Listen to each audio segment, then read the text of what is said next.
Howdy there, folks. Welcome in. It's a buy one, get one free here tonight. The good old buy one, get one free. First video up here. Earnings season will derail years early. Risk on a rally, says this gentleman. Sell in a run now. He's saying essentially, okay.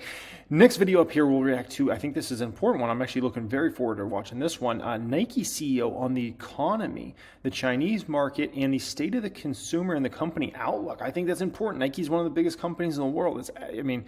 I think every company is super important to pay attention to over the next 2 or 3 weeks. Almost every single one of the biggest companies in the world will be reporting their earnings, and we've got to hear what these folks have to say. There's a lot of worries about the state of the consumer, about the economy, about what guidance will be, what earnings will be, right? We're going to get a lot of that information over the next few weeks, essentially. And so I think this is one of the most important times to pay attention to the market over the next few weeks. Hope you guys enjoy this. As always, I appreciate everybody joining me. I appreciate everybody subscribed. I think we're going to hit 21,500 subscribers, something like that soon. So I appreciate y'all. Tomorrow is the big day indeed. It is the second week I buy stocks in the new Patreon portfolio. So first off, thank you everybody that supports the channel through Patreon. If you're looking to join us in there and see what stocks I am buying tomorrow, check out the pinned comment down there. That will be pinned comment. It's $10. I made it affordable for everybody out there, and I appreciate everybody joining me and supporting the channel as always. Let's jump into this. I'm heading into earnings season. Peter Bofar is the Chief Investment Officer at Bleakley Financial Group. He's also a CNBC contributor. So you would posit, I would imagine, Peter, that we are still too high on a multiple basis on the broader market. I always hear him say CNBC contributor, and I wonder what does that mean? Does that mean, do they get like paid by CNBC, or is it like you get free airtime on CNBC by doing some stuff for them? I always wonder that. CNBC contributor. Considering what we are about to get into earnings season. Well, I think pendulums swing in the other direction. They don't just stop in the middle.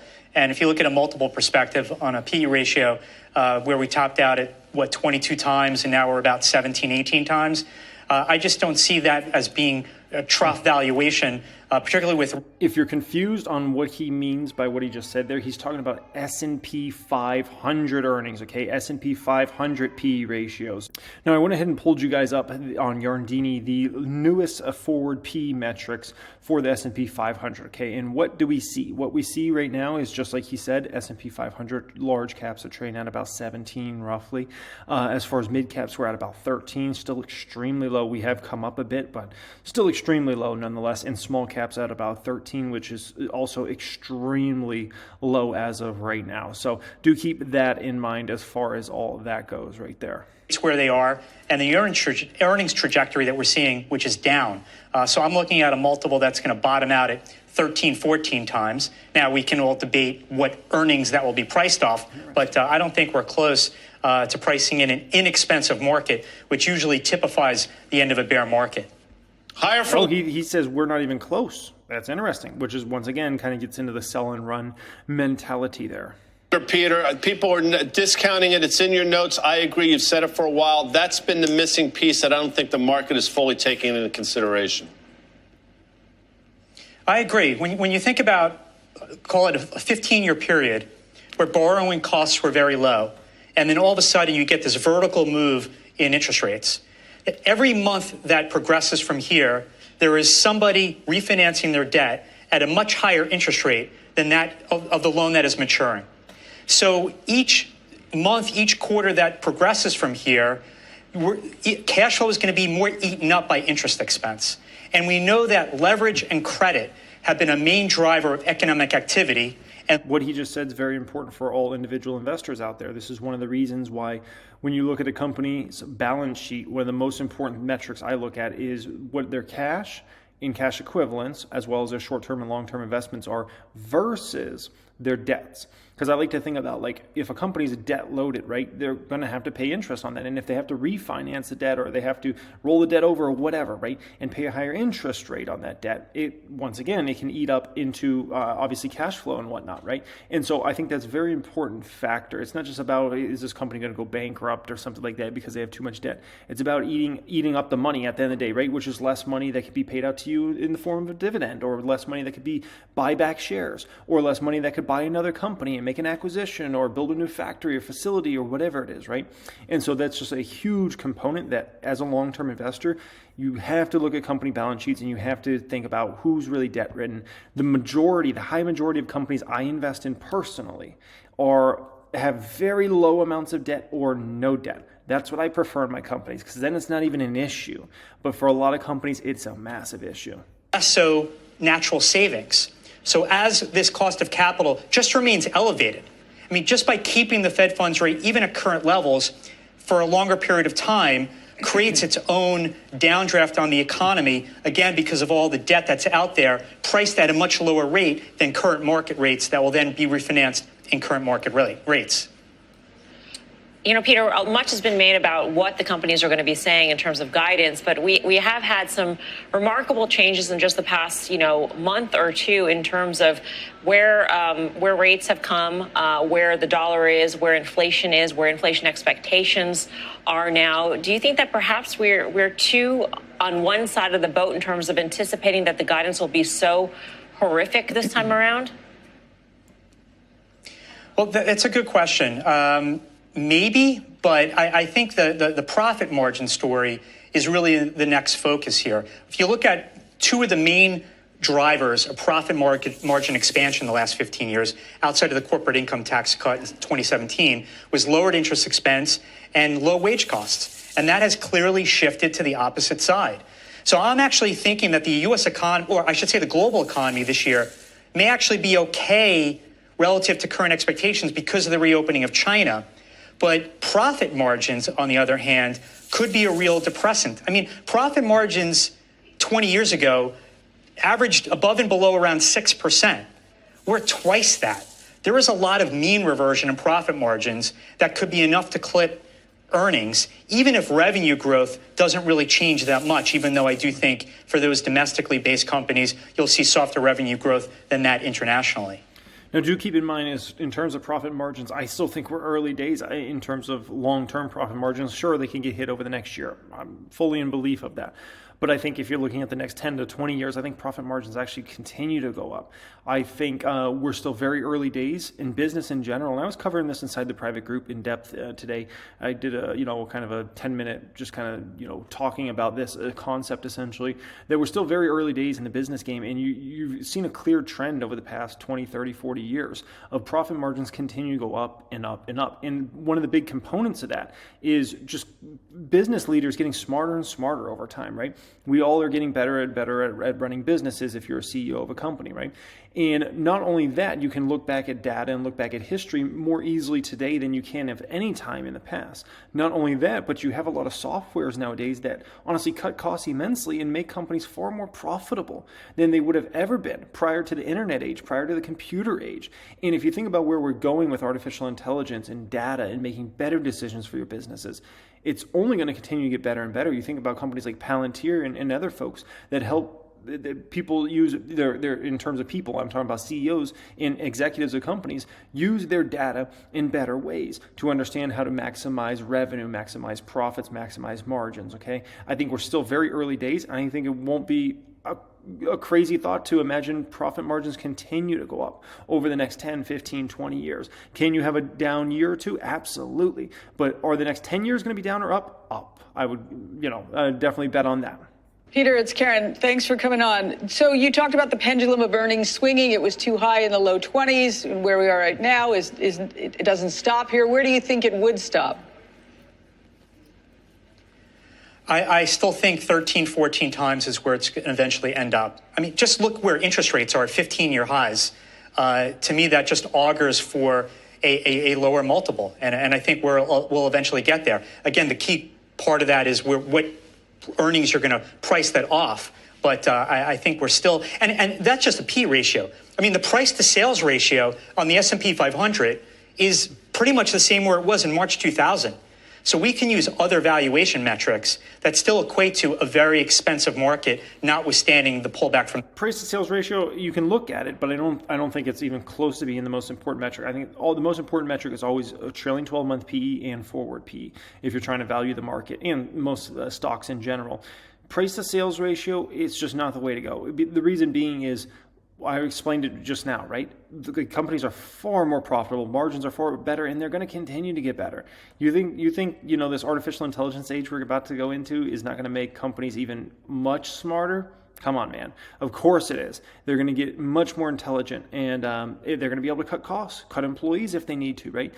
Just be able to operate their businesses in a much cheaper way than they could have ever in past generations. Never mind, you have more opportunity than you ever have because of the access of the internet. Nice. Peter, always great to get your take. Peter Boockvar of Thanks, Bleakley.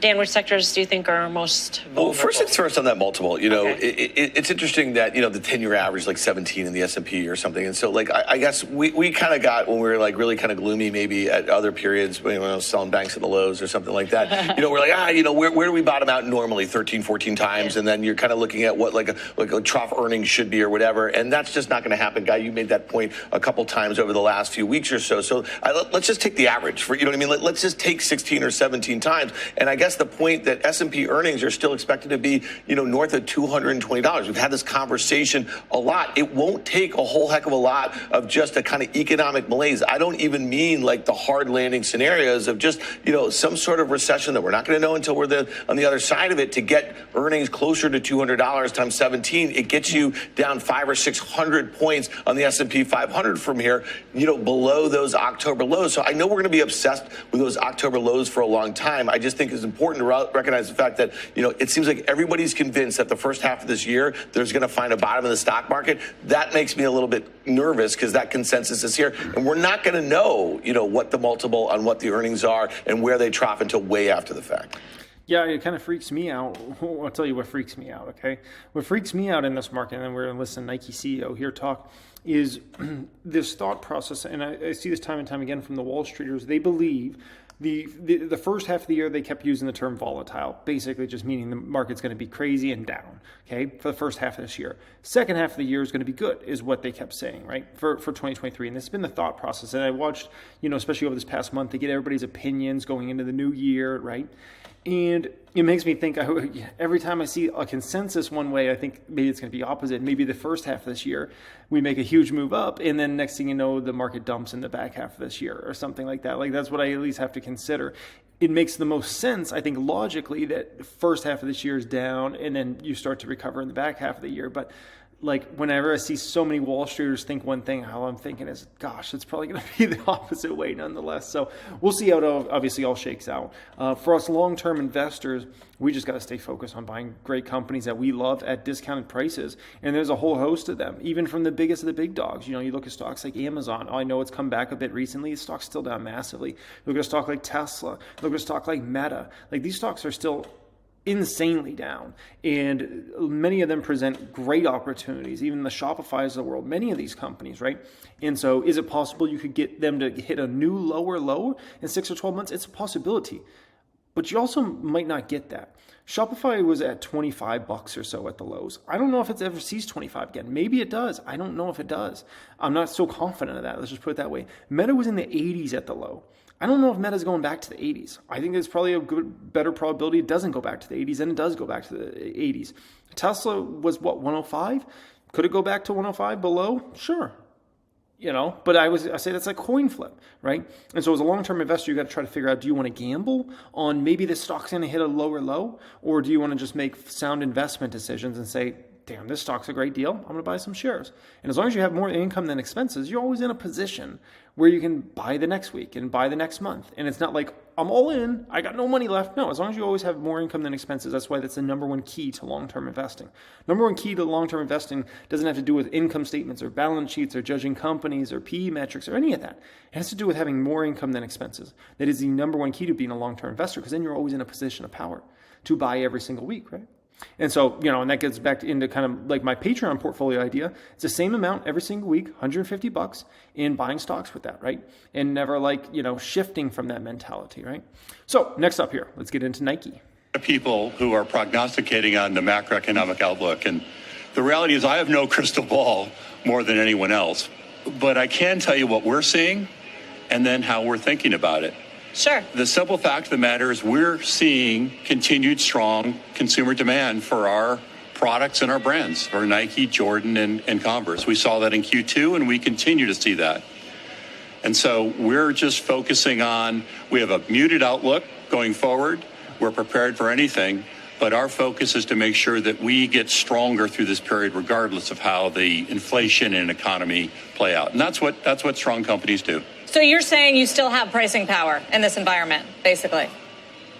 I'm saying we still have deep consumer connections, and the consumers are prioritizing Nike, Jordan, and Converse in their purchases.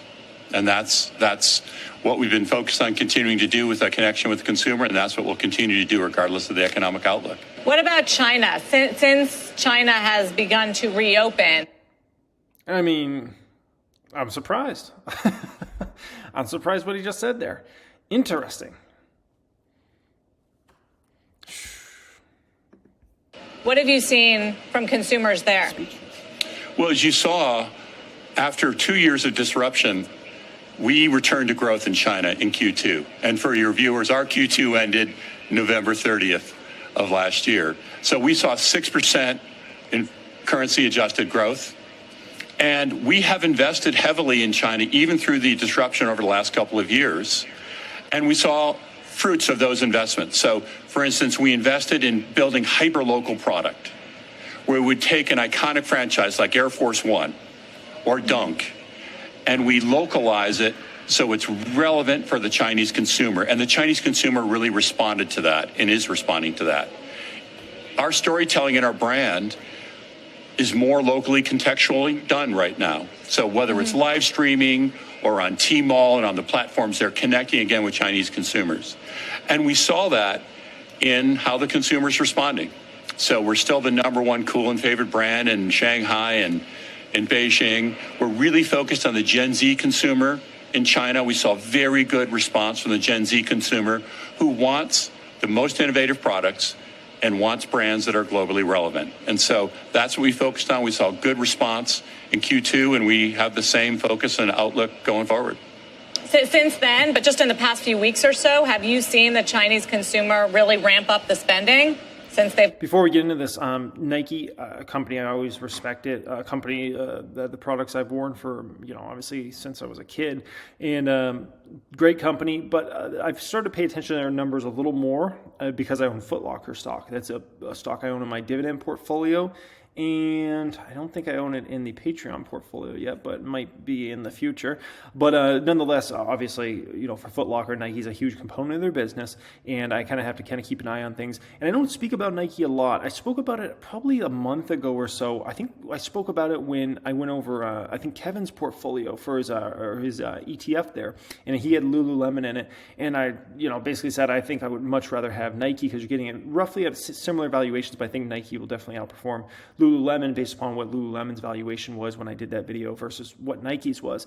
And just Nike's a far better company that's far lasting. I think Lulu's much more of a risk over the next 3 to 5 years. They're at that kind of interesting stage right now, like Under Armour was back in the day, where you're trying to figure out, are they the next Nike, or are they going to come upon some hard times? And I think that's what everybody's going to figure out here over this next couple of years in regards to that one. But Nike's just can't say anything bad about them. Opened up the economy? Well, there's been disruption in China. There's, as you know, there's been phases of disruption. For instance, at the end of Q2, when there was a zero COVID policy, we had 1,500 stores closed. Now, with the transition toward an evolved COVID policy, our stores are open, but obviously consumers and our teams are working through as COVID works its way through that society and that economy. And we factored in some disruption in our outlook, but we view that as transitory. We still believe in the fundamentals of China. We still believe.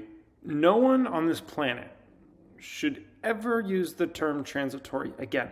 We should eliminate that word from the dictionary. Eliminate it. Strong market. We're confident it's a strong market, and we're confident in our position. What about inventories, John? Nike got slammed, as so many companies did, by the supply chain issues and the ports congestion. And I know you're working through that, but they're still bloated. We saw some progress last quarter. When do you think about return to normalization for industry inventory levels? Yeah, well, as you said, our inventory's kind of peaked at the end of Q1. And we, like many others, faced a sort of bulge in inventory. And so our focus has really been twofold, Sarah, since then.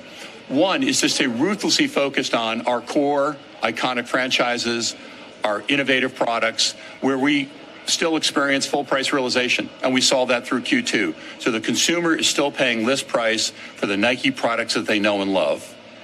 In the areas where we have excess inventory, which is primarily apparel in North America. Kevin Durant working at the Nike store? Holy smokes, it looks like, oh man, I don't have my glasses on. I thought it was Kevin Durant. Which is primarily apparel in North America. We are working through it. We're discounting and working through it. Our units of inventory were significantly lower at the end of Q2 than they were at the end of Q1. They'll be lower at the end of Q3. And our goal is to be back to normalized inventory levels by the end of our fiscal year, which is May 31st, as you know. Yeah, so that's really intriguing in terms of that gentleman. I mean, you know, basically he's not telling us it's the end of the world. And I thought that was interesting because you kind of almost expect him to say, oh yeah, consumer's really soft right now, and there wasn't really any of that, right? And it sounds like he's cautious. You know, definitely doesn't sound like he's over, you know, the moon, like ecstatic about how everything's going, but it definitely sounds like he's cautiously optimistic in what's going on with their business.